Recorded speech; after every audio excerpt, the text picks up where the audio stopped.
The air was filled with the desperate cries of people calling for help. Chaos spread as someone shouted about a demonic beast attacking. Panic set in, and most people ran for their lives. But amidst the fear, a lone figure stood out, Yaking, breathless and weary. Yaking was an abyss scavenger, stuck at level 0. Unlike the job changers who fought monsters and gained power, Yaking couldn't even scratch a demonic beast. All he could do was scavenge the battlefield for leftover scraps, discarded loot, broken gear, anything of value.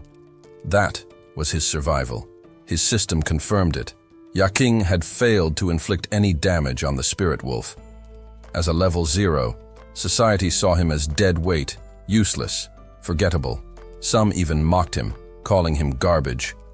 Now he was facing a white wolf, and his only defense, a crude wooden shield, had just splintered into pieces. The beast lunged, slashing into him, and Yaking was thrown to the ground. He felt it then, deep down, a gnawing truth. He was living like trash, but he clung to one fierce conviction: he would not die like trash. With that determination burning in him, Yaking pushed himself back to his feet. He fought with everything he had, and in a burst of effort and desperation, he finally managed a critical hit. The spirit wolf howled. Yaking had dealt damage. Just 1 point. But it was his first. Far away in G City, the sky was calm and clear. Within its boundaries stood an abyss gate of rank C. Yaking now stood before it, staring into its ominous glow. But the moment a shadowy figure began to emerge from the gate, fear overtook him, and he turned to run. Yaking often called himself a veteran scavenger. Every day, he picked through the aftermath of battles, recycling and sorting the remnants left behind by those who had real combat jobs. It was quiet, thankless work. The Abyss supervisor had strict policies. Nothing from the Abyss was to be exposed to ordinary people.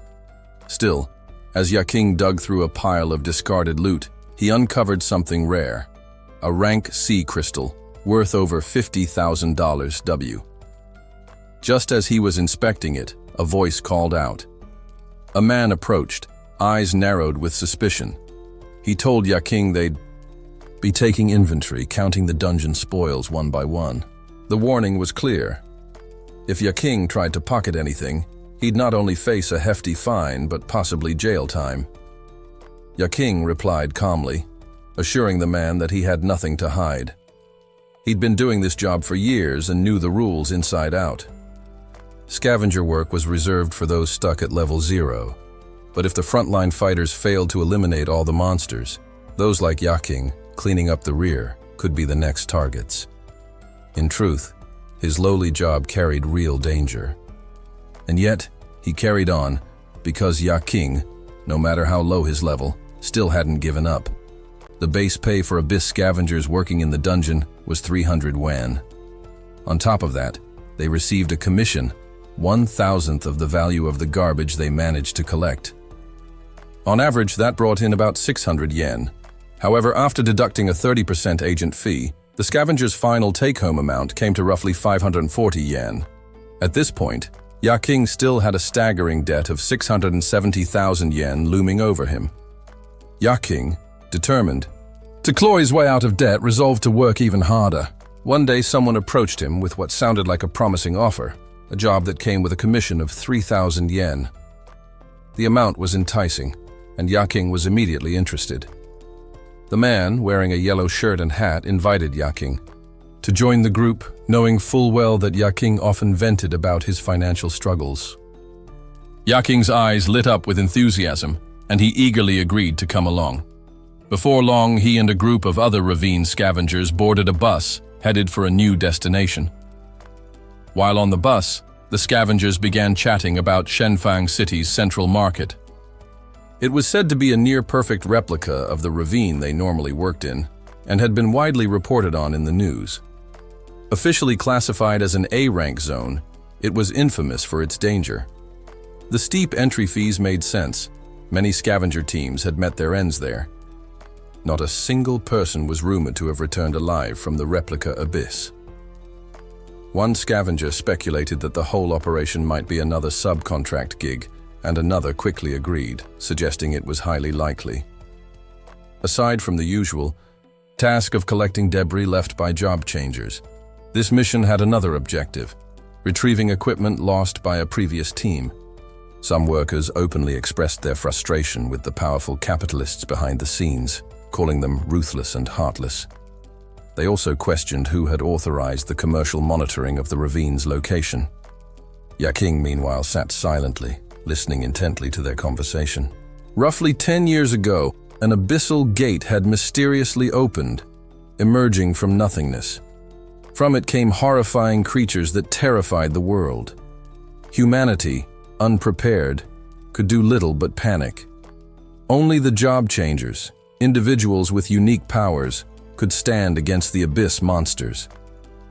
These chosen fighters were able to inflict real damage on the beasts.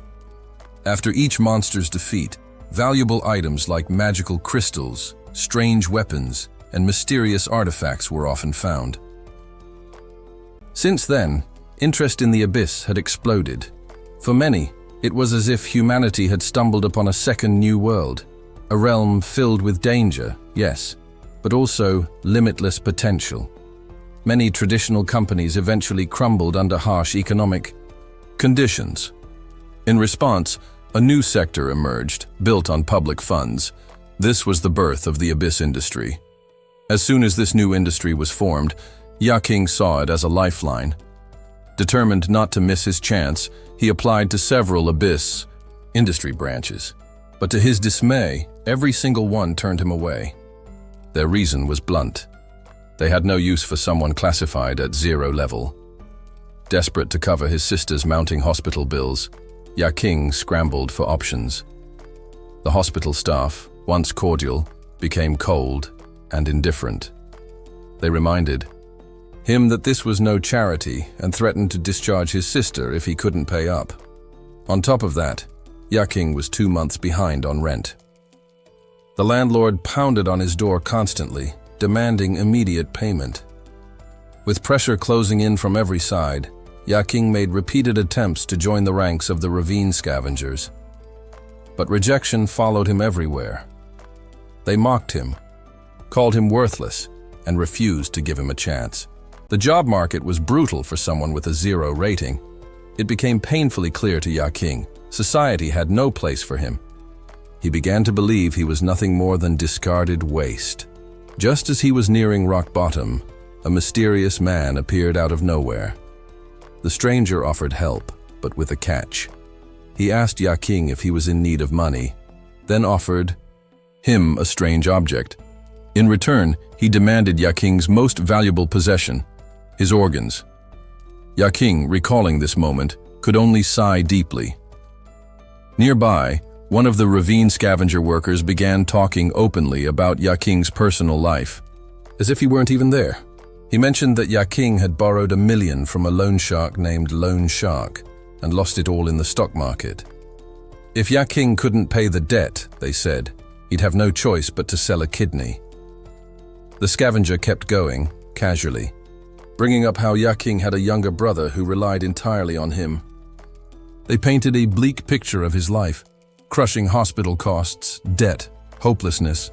Yaking remained silent, staring at the ground as their cruel words poured out. They showed no empathy, no kindness. One even said he'd probably die under the weight of all his burdens. Another sneered, declaring that Yaking would never be more than garbage. Eventually, the scavenger team arrived at a replica of the ravine, deep in the heart of Shenfang City. A brown-haired man was already waiting when the group arrived. He immediately complained that the scavengers were too slow. The ravine workers rushed over, apologizing profusely. The other job changers warned the scavengers to stay close, reminding them that this was a dangerous place and they weren't going to be held responsible if something happened. Frustration ran high as shouts were thrown at the scavengers to move faster. Yaking remained silent but determined. This time he had to put in more effort. He needed the money, and he needed a way out. The scavengers, including Yaking, had now arrived at Shenfang City's underground public market, a B-rank abyss. This was Yaking's first time stepping into a B-ranked zone. It wasn't long before a pack of wolves appeared ahead. One of the job changers yelled for Lao Chun. Annoyed, Lao Chun muttered irritably, unimpressed that the monsters had just walked off the moment the group arrived. He looked unbothered, casually pointing out that the wolves were just low-tier spirit beasts.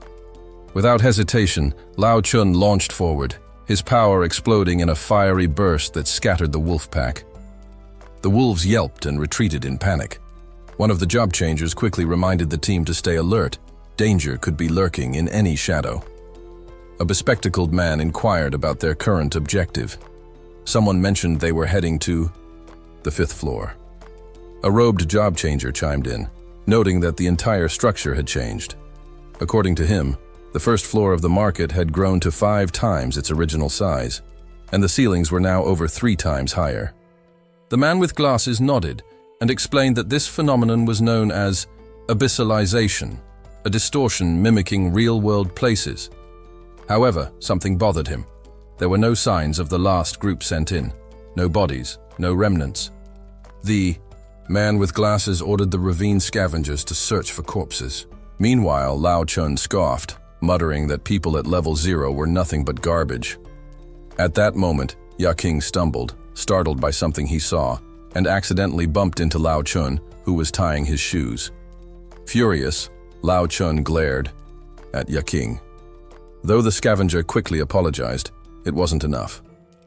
Lao Chun grabbed him roughly, lifting his small frame off the ground with one arm. He snarled, saying that Yaking disgusted him and that he had nearly mistaken him for a monster. Other job changers intervened, warning Lao Chun to cool it. They were all on the same mission after all, but Lao Chun didn't stop.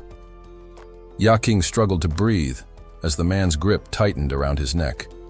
Without warning, Lao Chun hurled him to the floor, sneering as he called him trash and told him to stay out of his way.